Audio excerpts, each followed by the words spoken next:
Thanks, it's John Chandler here over at SubScribestar. Let me open up with this guy's comment at the Mary Sue.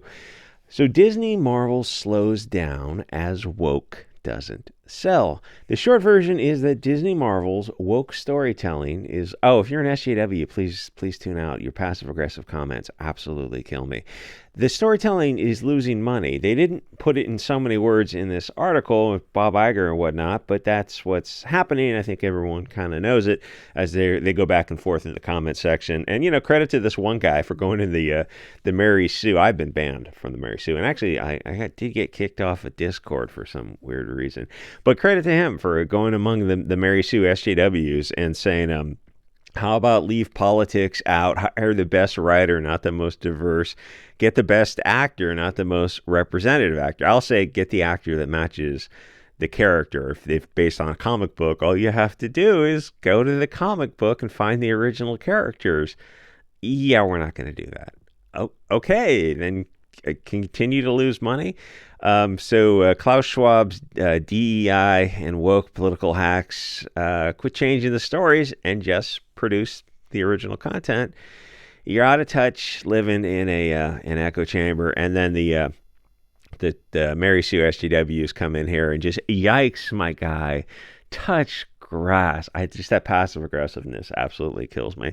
So let me go to the other section. So Bob Iger says that he's going to reduce the movies to 2 a year. And another funny thing is it went from Bob Iger to Bob Chapek to Bob Iger. That's a huge deal to have somebody who was in there for like a year or two and then was even worse than Bob Iger, who was already going in a bad direction. So he says he's going to reduce the movies to 2 a year and the streaming to the same. Because whatever phase this is in, it's not that's the phase of it's not low sales. It's the phase of losing money. It's the phase where you're writing in red ink. The movies either come out and lose money or they just kind of sit there barely breaking even, like The Little Mermaid, which after so many months, I think is on its way to breaking even. Same with Shang-Chi. Like, we broke even, thank God. Yeah, people make movies to make a ton of money. They're not there to just pay for themselves. That's crazy. The problem is, and they're also there to sell toys. And when you make these kind of movies that have no excitement behind them, you're just not selling a whole lot of t-shirts and plushy dolls. The one exception would be the little Yoda character. But, it's kind of few and far between. So the problem is that movies are toxic, far left-wing, diversity, feminist propaganda. Oh, and there's a lot of BLT stuff in there. And somebody in the comments says, well, are you saying you want to see movies with no BLT, Q, G, furry otherkin characters? Yeah, obviously. Yes. All that diversity, feminism, and all the BLT stuff, the fad that's going around today with the kids. Yeah, we don't want any of that. And it's not just me saying this. The audience is telling you this. I'm just someone who's just being kind of upfront about saying this kind of stuff. So Leishman at the Mary Sue says, well, if they reduce the output for these Disney shows, then that'll increase interest. Just like people are excited for Star Wars because the last film was in 2019. That was her example, except her point doesn't make a whole lot of sense because Solo, I don't know when that came out. That was the first Star Wars to lose money. So it kind of feels like people are done with the big screen Star Wars, and they've got they finished the Star Wars series of the Anakin Skywalker family. It's over. So, and the people who were on board with it are now in their 40s and 50s, and like the Disney trilogy was just such a letdown that you're not going to get them going back in the theaters to watch Daisy Ridley do whatever, and you're not going to get their kids and grandkids to carry on Star Wars. Star Wars is over. And they've got a bunch of streaming shows on Disney Plus, but they're all a bunch of B-cup 30-year-old girl power women or 40 and 50-year-old women running around pretending to be Jedis and superheroes. I mean, it's like grandmas running around. There's nothing wrong with women actors. I'm not saying that. I'm saying, but like in action adventure roles, a bunch of 50-year-old women running around, that's crazy. The willing suspension of disbelief just doesn't go this far, and the audience hates diversity because if it's in the show, it just reminds everyone that this is not you're not getting immersed in another universe. It's just a Hollywood casting call that meets a Larry Fink checklist of approval. It's like, oh, hey, look, there's the Asian girl, and there's the African dude, and there's the, I don't know. They just keep going down the list. It's like, seems like you're just following a checklist. Like, that's exactly what we're doing. So someone in the comments lays out the issue pretty well. He says Disney needs to lay off the politics and hire the best person for the job, not some affirmative action hire who meets the Klaus Schwab's globalist approval. And the other bleeding vaginas in the comment section downvote him and just, go off in that passive-aggressive, whiny little rants about Marvel was always pushing left-wing toxic propaganda. Well, Marvel Comics was always left of center, and I see that now as an adult in a way that I didn't really see when I was a little kid, but they were never this heavy-handed about it until recently, which they were so heavy-handed about it that it gave rise to diversity in comics, where a guy started looking at this stuff and talking about it and showing people how bad these comics were.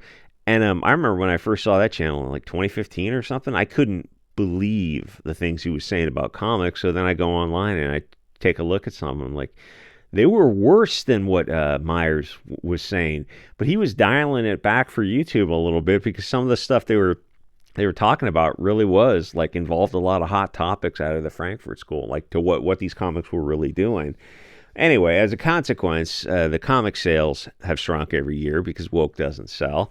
But the SJW Mary Sue people are just openly saying that they view Disney as nothing more than propaganda, or the good think branch of this Orwellian nightmare that we're in for a $150 billion Disney company, which is right. So essentially what you have here is Disney looking at a plan to slow down the rate at which they're bleeding money, because the Marvel streaming universe has been losing money. I mean, the Disney Plus streaming universe overall has been losing money. Marvel and Star Wars also. They spent $250 million on Secret Wars, and nobody talked about it online. That's a pretty good judge of a vibe for things, is you just go on Twitter and you look to see what that crowd is talking about, and they're not talking about this stuff. And Disney movies in general, on average, probably haven't broken even in the past few years. They might have a few hits here and there, but the movies, when they lose money, they're losing just ridiculous amounts of money. So what was it? That Panda movie lost something like $160 million or something crazy like that. So you've got to make up those losses, and you've got to have like super hits to make up those losses. So someone else pointed out the issue with superhero movie fatigue. That's the copium they use.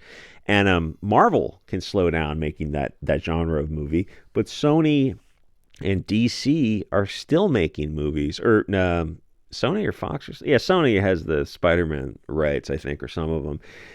And Warner Brothers, they're still making superhero movies, so they're saturating the audience. And those movies, well, what movies have done well? Batman and Spider-Man have done well. But the Warner Brothers haven't done well either. And people are just lumping them all together, and they're mostly just avoiding them. The Rock had Black Adam. The Suicide Squad Part 2 came out. Birds of Prey. Was Blue Beetle Marvel or DC? I don't remember. But those all failed. And it's not just genre fatigue. People are sick of wokish movies that they feel like they're not about anything. There's no organic connection to a tribe, a family, or heaven forbid religion. Or if there is a religious movie, it's certainly not going to be Christianity, which is what most of the country is on board with. Another problem is the country is just too diverse now. You can't market something to a 50% or 57% white country that you could have sold decades ago to an 80% white country. It makes marketing, nowadays, it makes marketing impossible. You simply can't make movies to sell to a country that diverse. The same problem happens with comic book stories and shops, where stores have a finite footprint. They physically can't carry comics for a 57% audience over here, and then a 30% Latin audience, and then a 13% Black audience, and then a few percentage of Asian and Middle Eastern. It's just impossible to have that. You're paying for the footprint. It's so much easier if the country was just 75% white audience, you just market mostly to that audience and you do just fine. And movie theaters only have so many hours to show films. So if you make Blue Beetle, and the sweet spot for movies was exactly 90 minutes. And it's weird how tightly movies are very close to exactly 90 minutes. And a lot of these superhero movies are like 2 hours or worse. Or Wonder Woman 84 was with 2.5 hours. Ooh, God, that was fucking horrible. I'm gonna have to watch that on an Odyssey live stream or something. That was bizarre. So they only have so many hours to show these films and so many screens. So if you make Blue Beetle to sell to the 30% Mexican audience, you've excluded the other 70% of the audience who doesn't want to see people who aren't their tribe. And these movies are not in a vacuum. There's a lot of other cultural, social stuff going on in the background where people now, over the past few years, the BLM, Antifa riots and the soft Bolshevik takeover have become very tribal. So that means they have in-group preferences. They want to see their group represented and represented well. And nowadays, if you're of the light-eyed, fair-haired people, you know that you're not going to see your people represented well on screen. You're always going to be the antagonists. And that's just not worth paying money for. And and that's one of the reasons I keep saying that the Hollywood big screen universe, I think, is on the way out. And as inflation gets worse every year since the Federal Reserve in 1913, people look at spending $20 for a woke movie, and it's just not worth it when gas is in California like $6 a gallon, and groceries are insane. I filled up the car the other day and it was like almost $90. And the thing is, there are no woke, non-woke movies. Everything is either actively or passively woke because Hollywood is a bunch of lizard people. They have different values than the human audience. Let me just simply lay it out. Disney makes woke movies that don't sell. This is not going to change, so Disney is going to continue to lose money. The last few movies, Madam Web bombed because it was girl power. The Marvels because it was too diverse. Peter Pan, the same reason they race and sex swapped people for Peter Pan. The audience wants fair Euro actors. To fix Disney, it's like, obviously this is not going to happen. Just fire the non-Euros and race swap them all to the most Nordic blonde people you can find. This is not going to happen, so Disney is going to lose money slowly instead of their prior plan of losing money quickly. But they are going to continue to lose money, and not just on Marvel, but the future Star Wars and whatever animation they come out with. The last animation, I don't remember the name of it. It was on some alien planet, but they had a mixed race couple with gay pox kids sodomizing each other. That's Disney now. It's just gay POC kids, which actually, now that I think about it, is better than gay Euro kids if I had to pick.